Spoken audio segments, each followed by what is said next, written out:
maybe a few more will be coming in. I think having to cancel last week probably slowed down folks as far as participation here. I just want to say a few more words besides what you have in the description today about Joe. He is, as you can tell, if you look at your schedule, which we, by the way, we have some more over there if you'd like to see the schedules. The CEO of WindSoHy has developed a long history of dealing with green energy, storage, white and green hydrogen projects included, and wind. He served in 2023 the Department of Energy U.S.-India Energy Storage Partnership. He's part of the inaugural Department of Energy Commerce Department Net Zero World Conference in 2022, an advisor to Australian Hydrogen Conference held in Melbourne in 2024. I could go on, but I think if you want to add anything, Joe, you can do that yourself. All right, I'll do it. And he realizes he's going to do a presentation. He's going to leave plenty of time for Q&A, so that'll be good. So thank you again, Joe, for being with us. I'm happy to be here. Thank you. You put this, I've got this speaker device on there, so I'm really happy to see you here today on this cold Sunday to brave the elements and get out here and listen to some unknown person talking about hydrogen. So I want to give you a little bit of my background.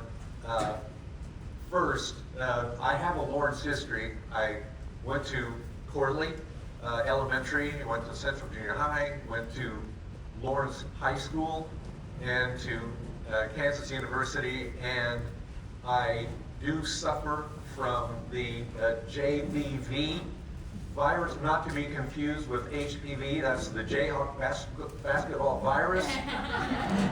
I have this irrational obsession with Kansas basketball, and it's infected me for the longest time. Was happy about the game last night, real happy about that. Now, just to add to some of the things that Thad said about my personal history, I got connected a long time ago, going back decades, to the first wind project company in Kansas, cleverly called the Kansas Wind Company. And that was back in 1999.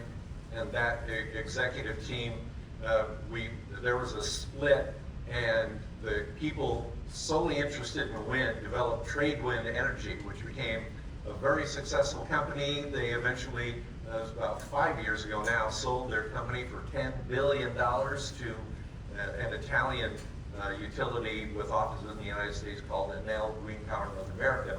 I went in a different direction because I've always been interested in hydrogen going way back then. I bought Al Gore's arguments in the 1990s about the potential for a hydrogen economy. So I started pursuing hydrogen things. I got connected to Sprint Corporation a long time ago, and started working with them on changing their backup power at their cell tower locations throughout North America. At the time, they were using a lot of battery power.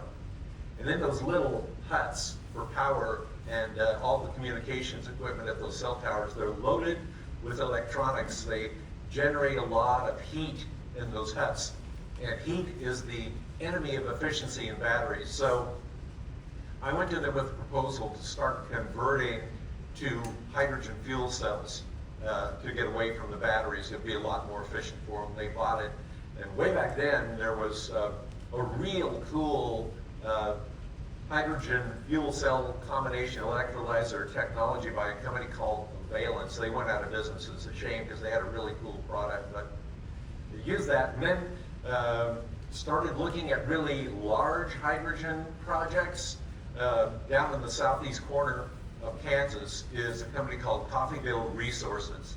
They're big. They own a combination refinery and fertilizer plant. They're owned by Goldman Sachs. It's a multi-billion-dollar operation. Of course, with their fertilizer plant, they use gigantic quantities of hydrogen. And they were getting their hydrogen from a dirty, filthy refinery byproduct, petroleum coke.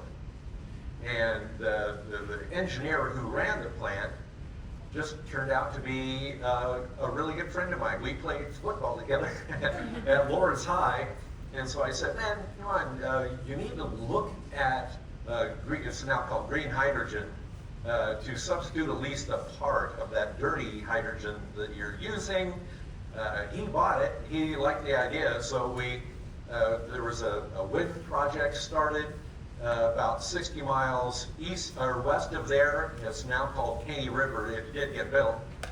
And then we were going to build the hydrogen plant right next to where they pipe their hydrogen supply into the fertilizer operation.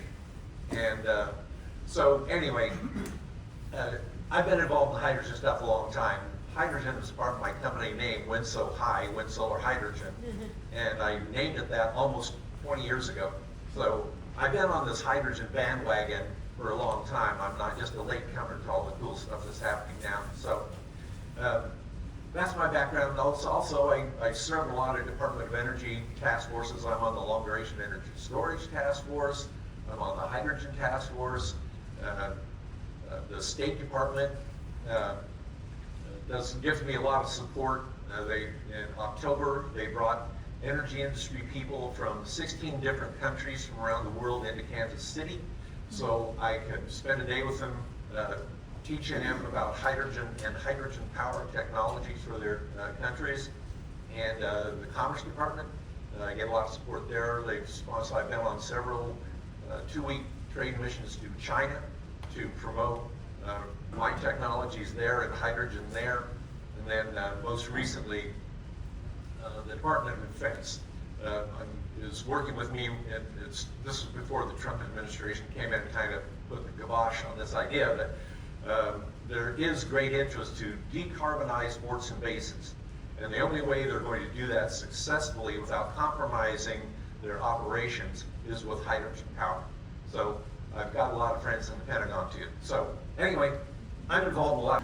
Okay, now, the most exciting discovery to me since I've been involved with hydrogen happened in the latter part of January 2025, first part of February, when he's just a brilliant scientist, Dr. Jeffrey Ellis with the United States Geological Survey, released a study, and it's here. You can see that's reshaping the U.S. energy future. This is the prospectivity map indicating where they believe these large accumulations of white hydrogen will exist in the United States. So you can see it covers most of the United States, and where you see the dark blue represents the higher concentrations. And he estimated when he released this, and they had their big press conference, and he did several presentations following that. He said there's so much white hydrogen here in the United States, represented on this map, that if we were to extract just 2% of it, that 2% of this hydrogen would be enough to provide all of our power and fuel for the whole country for 200 years. We believe that there are, just conservatively, tens of trillions of tons of white hydrogen globally. So this offers really great hope. So we have to find a way to tap into this stuff globally. And right now I got connected through the World Trade Center organization and all of their offices worldwide to begin working with all these countries. If you can see on the whole eastern part of Brazil, for example, is loaded with the ultramafic rock, loaded with iron that is most likely to lead to the production of this white hydrogen. And if you can look at India, I've had about 60 calls with India over the last 5 or so weeks. We're working on building partnerships to develop a hydrogen power economy for India. It is global. So this isn't something that's just localized. It's going to just really change everything. But now we've got to answer a few more questions for you.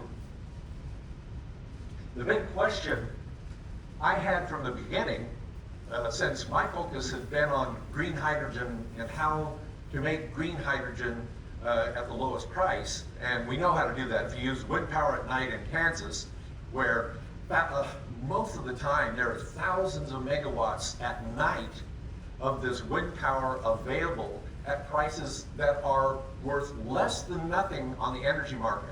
It floats into the negative pricing range.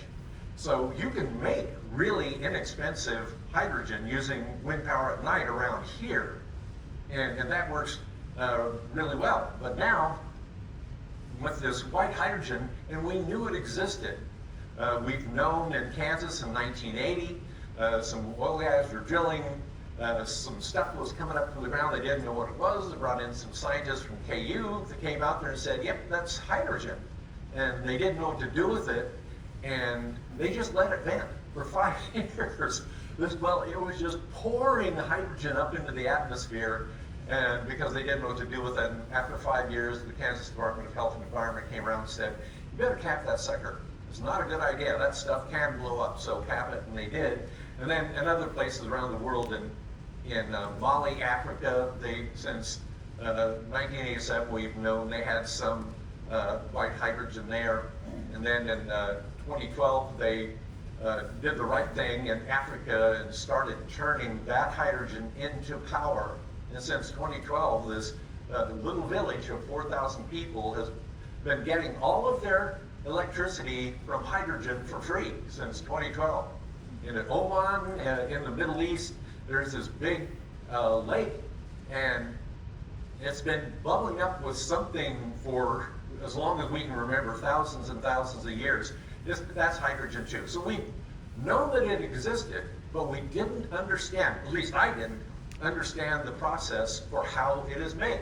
So now I'm going to explain that to you. We now know that primarily through a process called serpentinization, where in the upper crust of the earth it's loaded with water. When that crosses paths with another geologic layer that has iron in it under enormous heat and pressure, that water turns into steam, H2O. The oxygen will attach to the iron and oxidize the iron, but that frees up the hydrogen molecule. So now that hydrogen molecule can filter up, and if there is nothing to contain it, it'll just go all the way through the earth and up into the atmosphere. But if there is some type of cap rock that is impermeable and capable of controlling that tiny, tiny molecule of hydrogen, then it will accumulate.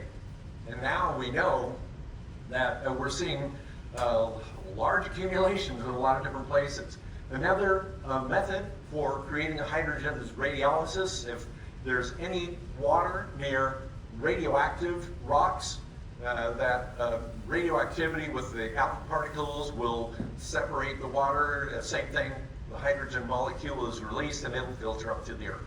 So you can get hydrogen that way. And then deep core degassing, just if you think about these ancient oceans that exist that we know are down there deep underground, if it gets anywhere near the real sources of heat deeper underground, same thing happens. Separates the water, and separates the molecules, and the hydrogen will go up.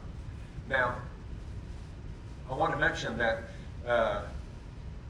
there's something happening there. Right now, there are about 40 companies that are all of a sudden looking for this white hydrogen resource around the world. One of them is a company called Coloma, backed by Bill Gates. Bill Gates put $100 million into this thing, and one of the things they're doing is using artificial intelligence in a satellite network to look at and identify. They're scanning all land surface across the earth. And because when the hydrogen comes up through the ground, it leaves these impressions that they've labeled fairy circles. That just tickles me for some reason. Anyway, they're looking for these fairy circles all over the world. Because if you see the fairy circles, you know there's hydrogen being produced somewhere down there, and then you can just identify it and minimize the costs of exploration. And that molecule is really small, and we don't know exactly how much is filtered up through the earth over the years, but we do know that there's a lot that's been captured too, so there's still great hope. And by the way, if you have any questions about this stuff at any point, just let me know. This is a list of just a few of the companies that are doing the drilling. There's the Coloma by Bill Gates, and there's Hytera. That's the company that I'm working with. They have drilled the first 3 wells in the history of the world right here in Kansas. Isn't that cool? Kansas is the center of the hydrogen exploration universe right now. And we've had great success here in Kansas. We've drilled 3 wells, every single one of them successful. One of them had a concentration 96% hydrogen, 4% helium, another 88% hydrogen, 12% helium, and another one 44% hydrogen, 10% helium, and the rest nitrogen. So that's really not a problem. We know how to separate those gases with a technology called pressure swing adsorption. And the other thing is, helium is a really valuable gas. If you can capture that helium, which we plan to do, you can make a lot of money just from the helium. But anyway, yes, sir. What is the concentration of deuterium? I may have already talked about it, but I just got here. Deuterium and tritium in your look-sees. I know tritium is very short-lived, but deuterium is not. And do you get any mixture of the isotopes? No, we haven't seen any evidence of that in the mud, in the stuff that's come up and in the gas streams. So one thing I should have mentioned too, these are very, very shallow. The hydrogen we're hitting in the first well where we hit a large quantity was only 3,000 feet deep. So we're not worried about the deuterium or tritium. And the deepest that we had to drill to hit it was 5,000 feet. So compared to the oil and gas drilling that's going on, where you have to drill down miles and where you're more likely to run into those sources that it's very inexpensive and very shallow. So it's very accessible, which is a good thing. Does that answer your question? Sort of. Then that raises the question, in the production of hydrogen, must happen fairly quickly and then decomposes to the other isomers. Any decomposition is that those isomers are lost because of the length of time it takes to collect a large amount of hydrogen. Not, you understand what I'm trying to say? Yeah, yeah. That you just have old hydrogen. Yeah, what we believe is that there's a lot of recycling going on because that molecule does like to escape. And so we just believe that there's really just a continual process for the production of it. And some of it escapes, but enough of it is contained through the caprock, and they're called ophiolites and shales and salts that are capturing it. We don't believe we're going to have any of those isomers.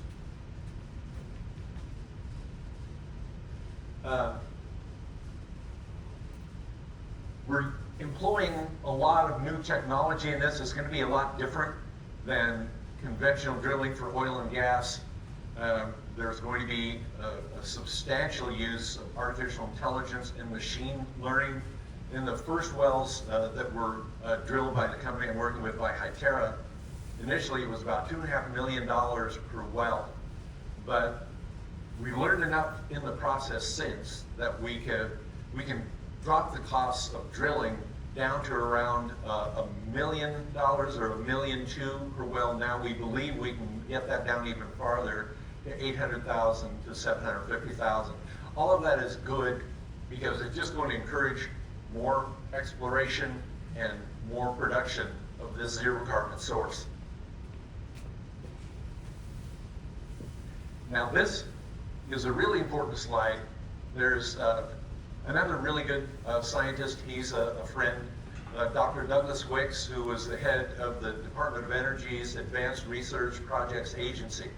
And he did the first techno-economic analysis of white hydrogen. and it was so encouraging. This was the most important thing to me because, as I said earlier, price of hydrogen has been my focus from the beginning because we want to end the use of fossil fuels. We had to have something that wasn't just zero carbon, it had to be competitive on price in the market. And I know how to do that with green hydrogen. When I explained that, if you're using wind power at night to make the green hydrogen, it's lower in price than natural gas or any other fossil fuel. But this white hydrogen is just unbelievably inexpensive. Dr. Wicks, and after when Trump came into office, he fired most of the people in the Advanced Research Projects Agency, and Dr. Wicks lost his job, which is a tragedy. He's one of the most brilliant scientists in the energy industry. He has done more productive things to help advance economies around the world, and he gets fired. At any rate, he joined Hytera. He's now working with us as part of our team. And in his techno-economic analysis, you can see the 4 different most likely drilling techniques that will be used to access the white hydrogen. And if you go all the way over to the right on the hub and spoke, the most expensive drilling method to be used, you'll see that the resulting price of hydrogen with that expensive method will be in a range between 80 cents a kilogram and $1.40 a kilogram. Keep in mind that right now, the cheapest hydrogen available for now is about $2 a kilogram coming from natural gas. It's called the steam methane reforming of natural gas, which is just a horrible method. But anyway, that's what most people are using to get it now. 95% of all hydrogen made around the world uses that technique. And so it's just, we've got to add that. But now, look at that, for the most expensive method, it's still going to be far below that current lowest price. And if you come over here to the lowest price, which is what we're using in Kansas, because these accumulations is so shallow, you just drill down to get it and suck it out. You're ready to go. The price will be between about 40 cents a kilogram and 60 cents a kilogram. Now, I want to create some context for that price and what it means. If you have a hydrogen fuel cell vehicle, they make hydrogen fuel cell cars and trucks, not a lot, but they do. If you have a hydrogen fuel cell car and you have a kilogram of hydrogen in your car, that kilogram will take your car between 100 and 150 miles. And if you're so if you can produce that here for 40 to 60 cents, you can sell it for $1. So what we're looking at now, this is one of the things I've been working on. Look at what this will do for low-income people. If their fuel bill for a month is all of a sudden $10 for a month instead of $100, all of a sudden low-income people are going to have discretionary funds to pay for food and clothes and things that are needed just to survive. So again, this is not just an environmental victory, it's an economic victory. It's going to lower prices for things like fuel and for electricity as well, and I'll get to that here shortly. What's the cost of a hydrogen cell vehicle? It's going to be lower once they're mass manufactured because there's no internal combustion engine. All you're running, you just have 4 little motors at each of the wheels and then the hydrogen fuel cell in the tank. So they're going to be far less expensive than internal combustion engine vehicle. Just at least half reduction in the price of a car going forward.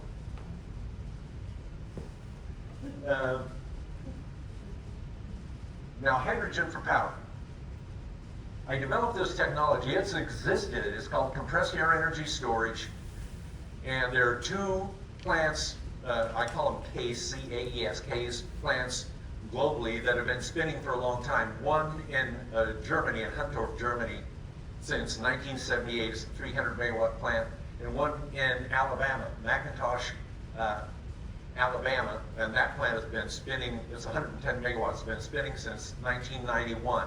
So it's established, but their technologies are different. Where I have designed something different along with Siemens Corporation. I'll explain. It's really a very simple concept. You use power at night to power these compressors that compress air, and then you inject that air into a geologic formation. The plant in Alabama carved a cavern out of a salt formation underground. They put the air in there under pressure, and then when electricity is needed, you release it, and then it has to be reheated before it hits the turbo machinery over there on the right to make electricity. In the plant in Alabama, they have a natural gas combustion chamber, because when that air is released, it supercools. There's a phenomenon in physics, supercools. You have to heat it again for the sake of efficiency. Warm air holds a greater volume than cold air, so the warmer it is, the less of it you need to make the electricity. And so that it's worked just fine, obviously. It's the most reliable plant in the country. It has a 98% reliability because the machinery is just so simple it doesn't break down. You have compressors on one side, turbo machinery on the other. But what I wanted to do, and I went to Siemens Corporation executives 12 years ago, was to emphasize to them, we must have a hydrogen combustion chamber, which is really tricky because when hydrogen is combusted, it produces a lot of heat. It's about 1,500 degrees C. That's hot enough to melt metal. So we had to develop a way of controlling that heat and still getting the benefits in this process with compressed air energy storage. But I'm not going to dwell on this too long because that's almost a separate subject. But the point is, the hydrogen here, if we have that low price hydrogen combustion to generate the heat in this system, the electricity from this system will be far lower in price than the price of electricity from natural gas or coal power, certainly nuclear power is the most expensive. Again, price is my focus.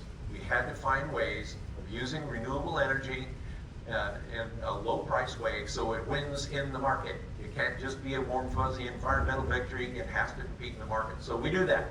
With my technology, that electricity is unbeatable in price. It has limitations, about 12 hours availability during the day, but I'm going to explain more about how we use this hydrogen to make possible the end of fossil fuels.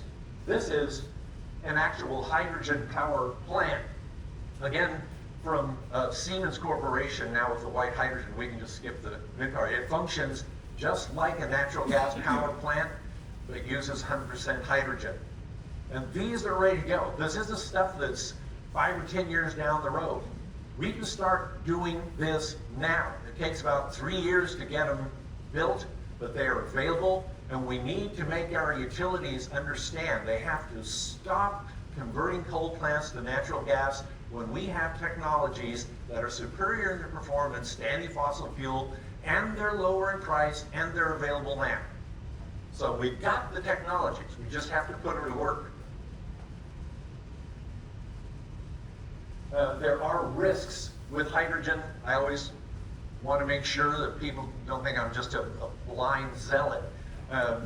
It is a very tricky molecule to deal with. It is so small that if you try to contain it in an iron cylinder or iron tank of some kind, that hydrogen will go right through the fabric of the iron and create a problem called embrittlement. It's the hydrogen version of rust. So you can't use just iron. You can use stainless steel. Stainless steel works just fine. Carbon fiber cylinders work just fine. And hydrogen is flammable, just like any other gas. You have to be respectful of it. So you can't be stupid and just design systems without safety procedures in place. So, and safety is number one with me. It's always been my top priority because there is risk with it. Now, I want to explain this.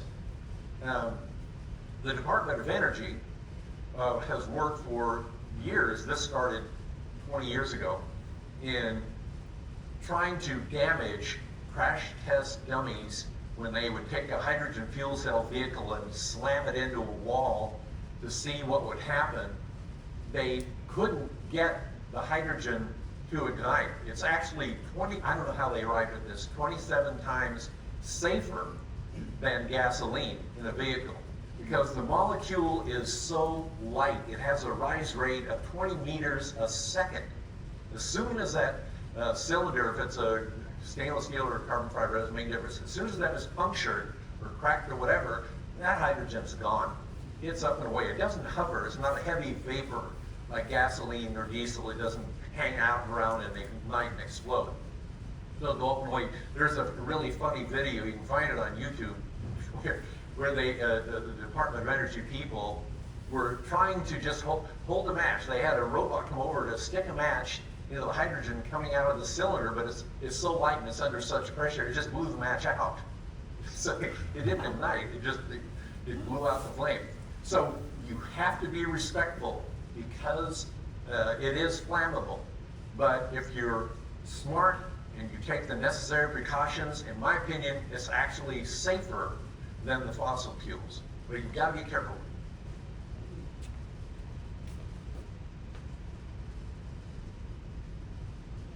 There is this video, if you want to see a really cool video about white hydrogen and getting into more specific details, you can just go to that link on YouTube. That's very informative. And I think, Dan, are they going to give a copy of these slides if they want? Okay. And then this is just about what we do. That's me. So, and if you have any other questions, if you come out of this and there are other things that you need to know, I'm happy to answer those. And if you have any other questions, I'm happy to answer them now.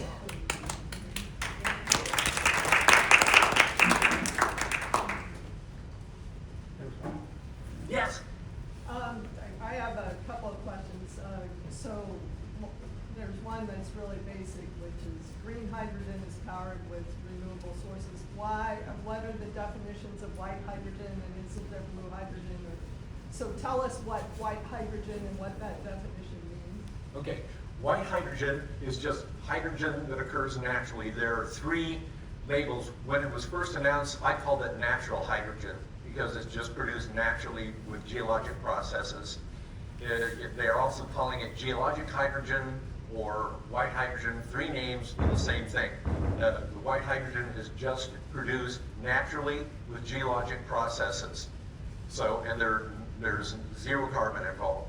Green hydrogen, as you said, comes from renewable sources where there's no carbon involved, so it's a carbon-free version of it. And done correctly, that can be very effective too. Blue hydrogen is hydrogen derived from natural gas, but it includes a carbon capture element so that they can say, well, we're not releasing the carbon from this process. You still have all the methane and carbon that's released during the production of the natural gas. I call it the life cycle of natural gas. So it's still a nonsense. It's a horrible way of making hydrogen. And then gray hydrogen is just steam methane reforming without the carbon capture element. And then there's turquoise and there's pink. Pink is made from nuclear energy, and turquoise comes from pyrolysis. There's just this rainbow I can't keep straight. Okay, but I want to understand, so the green hydrogen is still white hydrogen, but they're using green sources to pump it out. No. The green hydrogen, you use an electrolyzer. You run electricity through water to separate the water into hydrogen and oxygen. Okay. That's where the green part is. None of that, no electrolyzers are needed with white hydrogen. It comes up and it's ready to go to work. Okay, but then in your white hydrogen, it's underground, so all of the processes to get it up is non-green, every single one of them, right? You have to use Currently, power yes. to get all this stuff up. Okay, Currently. so you're just talking about the source, you're not talking about all the processes. Correct. And in the future, we're smart and we have a brain in our head. It's the same thing that exists with a compressed air plant or any of those other plants. You're still going to need some type of power there to power the equipment. before you get into it, even in a black start mode. You can power those drills with hydrogen fuel cells. Okay. So now- it's very easy to turn the whole process into a green process. Okay, yeah, and then I wanted to find out about these power plants. You say they're 70% efficient. Our normal, any power plant, nuclear, anyone right now is about 20–30% in the conversion. So our present power plants are heating water to steam, and that's right. So all of this is just using the pressure. If you're never putting the water in the plant. With For compressed the- air, no water involved. Okay, so what makes it more efficient? Is it just not having to heat the water? It's efficient. It's 70% efficient because its round trip efficiency is involved. There are no real external sources involved, especially the way we were going to design the plant. We're creating all of our power locally out of the plant from hydrogen. And there are certain inefficiencies involved with the compressor process where, you know, the amount of energy needed to turn the compressors, in terms of the whole system, the resulting amounts of energy that comes from it. And the same thing with the turbo machinery. There are always going to be certain inefficiencies involved in the process. They're not 100% efficient. There are no 100% efficient systems out there, but it's the best we have. And now it can be completely green and sustainable. We'd be crazy not to do this since it's less expensive. If it's zero carbon and it's less expensive, it doesn't make a whole lot of sense not to do it. I'll let other people ask questions. Yeah. Cancer, I know you said you plant in Alabama and so on. Does Kansas have many possibilities? How many that are economically feasible to use? You know? I mean, like Hutchinson, the salt mines and so on. Is it ever the low salt mines or down the area of salt mines in Hutchinson? Kansas? No, I just wondered how much it's going to affect Kansas. Yeah. Other places. A lot. Another thing that I've been involved in, and this goes back about 10 years, has been identifying geology other than salt formations that can store the air. So we had to do that. So I worked with the Department of Energy. We had to prove that you could safely and successfully store the air in something like a depleted gas well. So we got a huge amount of money, identified this depleted gas well formation in California near Stockton, and we conducted this study. It was a 500 million cubic foot depleted gas well in the ground. We set up a temporary array of compressors and filled up that cavern, and then ran it just like you would a normal compressed air plant. You would inject the air and then withdraw the air, inject and withdraw, and it worked. The gas industry had been saying, because the gas industry has been fighting me, they don't want this technology to succeed because it's a big threat to them. But we proved now that you can use depleted gas wells and saline aquifers. So if you factor in also the potential for caverns and salt, they're 80% of the land mass in the United States has some type of geology that will work for storing the air. So you just have to identify those. There are certainly, you want to have an anticlinal caprock formation, so if you can form these little bubbles of air, that's a more efficient way, but you can even use abandoned mines, for example. You can just put it in there. In Ohio, there was a project that eventually got killed by a big fossil fuel company that identified a compressed air plant that would work beautifully in Ohio. They just didn't develop it, putting the air into an abandoned mine. So there are a lot of formations that can work. We just have to get there. I'm working with a team of scientists from Sandia National Laboratories and a guy from Seattle who's a really good geologist and has a team of geophysicists and geologists. We believe that there are dozens of formations in Kansas that would work for this. So we believe that you can build thousands of megawatts of compressed air plants here, and we know there are plenty of places throughout the center part of the United States that could be used too. So it has limitations. You have to make sure you have the geology, but now that we have the white hydrogen, my plan is this. I'll just tell you what my real goal is now with the knowledge of this white hydrogen resource. The idea is not to just build a bunch of hydrogen plants and abandon wind and solar. It's the exact opposite for me. In my opinion, the smartest thing we can do is now build out wind and solar power to its greatest extent using the hydrogen power to provide power when the wind isn't blowing and the sun isn't shining. Wind and solar power are our cheapest sources of electricity. So the idea is to build out wind and solar to its maximum potential using hydrogen power solely to balance out the supply of electricity when it's needed. And by doing that, it's the greatest thing for our economy. Jobs are created through wind and solar plants. After you get people working at those things, you're not creating any new jobs when you're building natural gas plants to replace coal plants. That is going to do nothing except raise prices and exacerbate the problems of climate change and the healthcare costs associated with burning fossil fuels. So if we build out wind and solar, build up a hydrogen power to balance it out, we can have a great future for our children with lower prices, good jobs, and eliminating climate change and the healthcare costs. I'll mention that because not everybody's aware of this. I always refer to, there was a great study done with the Harvard medical research team led by Dr. Paul Epstein that examined the healthcare costs of burning fossil fuels. And in his study, he shows that burning fossil fuels adds $500 billion a year in the United States. $500 billion a year to our healthcare costs from burning fossil fuels.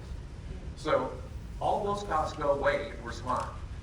All the costs of climate change, over $100 billion a year, go away if we just move to develop this great hydrogen resource and build out wind and solar power to its maximum potential. Combined with that, Are the Kansas vegetation measures for people, are they have to fund you? I mean, are they getting grants to you to help develop this?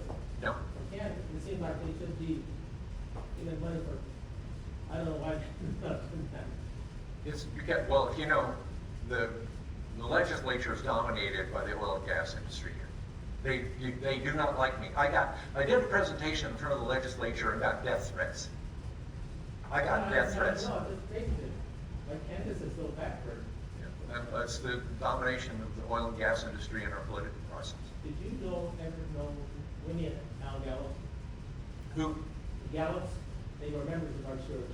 No. They got you. But she told me a story, it was funny. The town she grew up in southern Kansas, they grading the roads and the gas was coming out. And so they capped it, and then the town has a big celebration to come celebrate, and they brought hay bales, lit them, and they took the cap off, and the gas came out and put out the fire, and it was all helium. And they just thought they were gonna make money in the town for the actual gas. It wasn't like helium, just helium. I mean, the story she was telling me, how it was so funny that it was a disaster the town thought that it didn't have a gas in there. Oh, woe is them. This great resource there and just let it go. Any other questions? I was concerned about transmission lines. I thought that was kind of Achilles' heel to getting juice to where it needs to be in metropolitan areas. As I'm hearing you, you're not suggesting that these plants be near metropolitan areas. No, you just build a hydrogen right where the well is. If you're getting your hydrogen here, build the power plant right there and then just use the existing power lines to get the electricity to where it's needed. As you know, our existing power lines are antiques. Yeah, oh yeah, yeah. They need to be, all of them need to be upgraded. There's no doubt about it.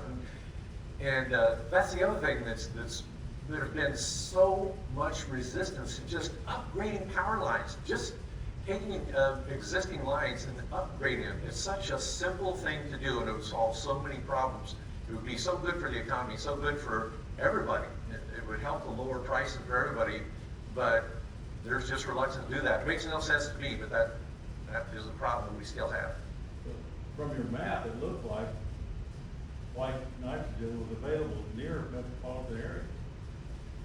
Yeah, we're gonna, keep in mind, this is just starting. We're just in the infant stages of this resource. You remember, it took about 5 decades to fully build out gasoline and vehicles and the road system and everything else. This is not gonna happen overnight. It's gonna take decades to fully develop this resource, but we need to get started now because the advantage, there's really no downside to doing this. The upside is economic and environmental. We just need to do it. There's going to be great resistance. I guarantee you, from the oil and gas industry, they do not want this stuff to develop. Okay, thanks again. Thank you. Sure.